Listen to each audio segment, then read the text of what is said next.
Hello, welcome to another anatomy video.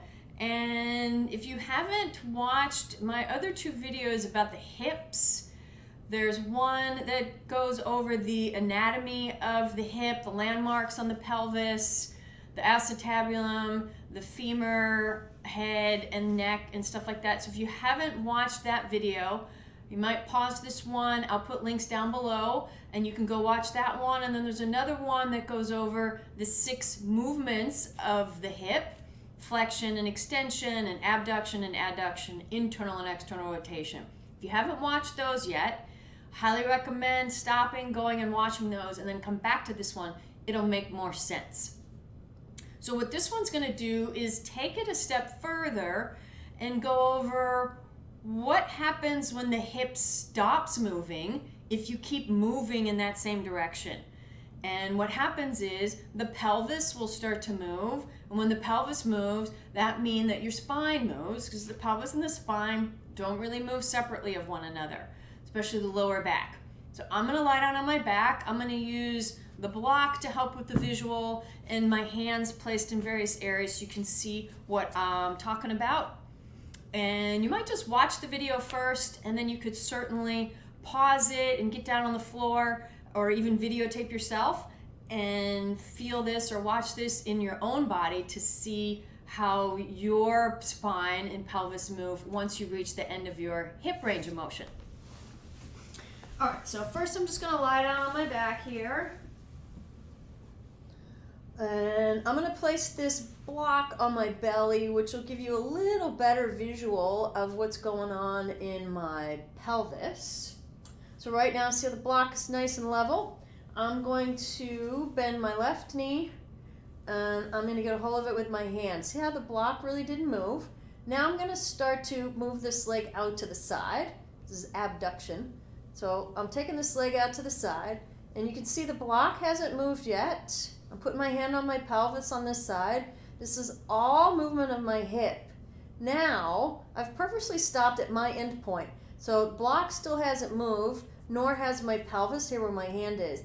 But if I continue to take my knee further to the floor, watch what happens to the block and my hip, and therefore the rotation of my spine. If I keep going down, see how the block tipped? See how I'm no longer grounded on this side?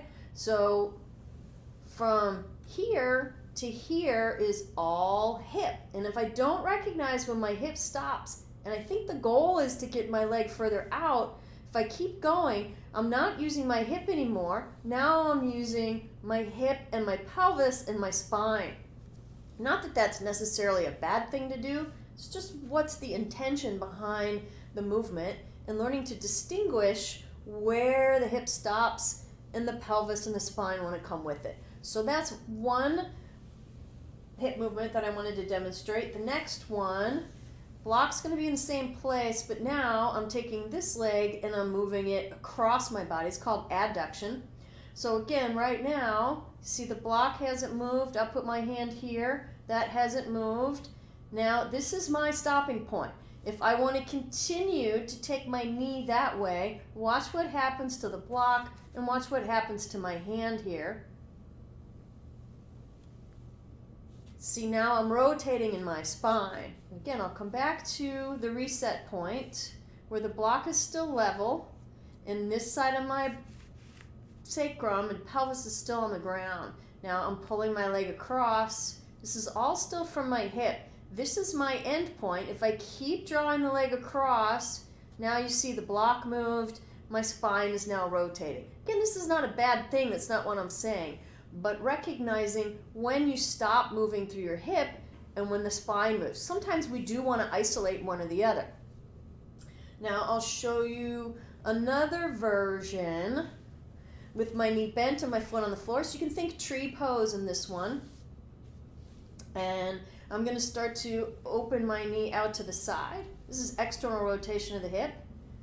And again, that's about my stopping point. You can see there's quite a bit of space between my knee and the floor, but the block really hasn't moved. Now, if I think the goal is to take my knee to the floor, then this is what will happen.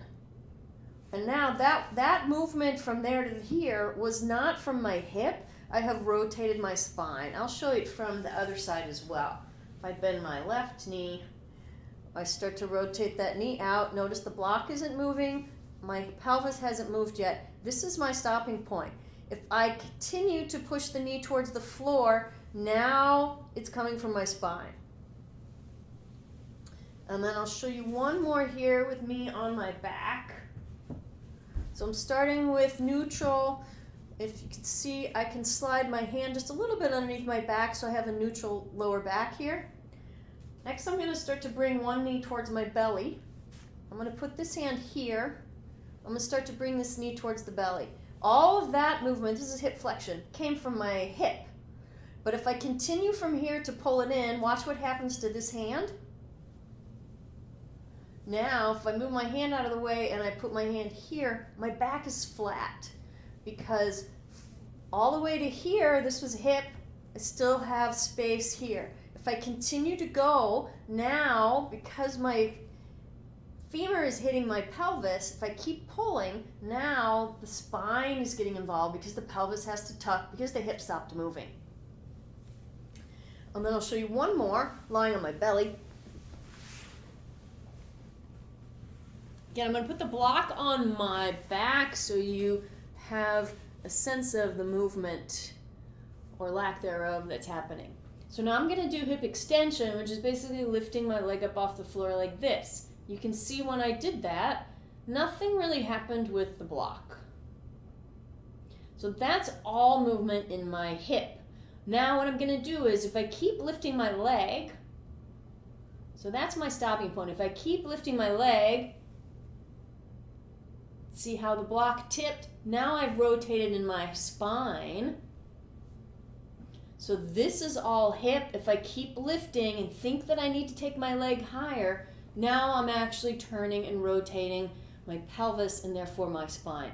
Again, not that that's necessarily a bad thing to do, but we should be aware of when we've tipped from just using and moving the hip to moving the spine. And let me just show you a few things standing and seated just along the same line. So if I stand, I'm going to show you the side view, and I start to come into tree pose with this leg. Right now my hips, my pelvis is orientated to the front. I bend the knee and I start to turn the knee out to the side.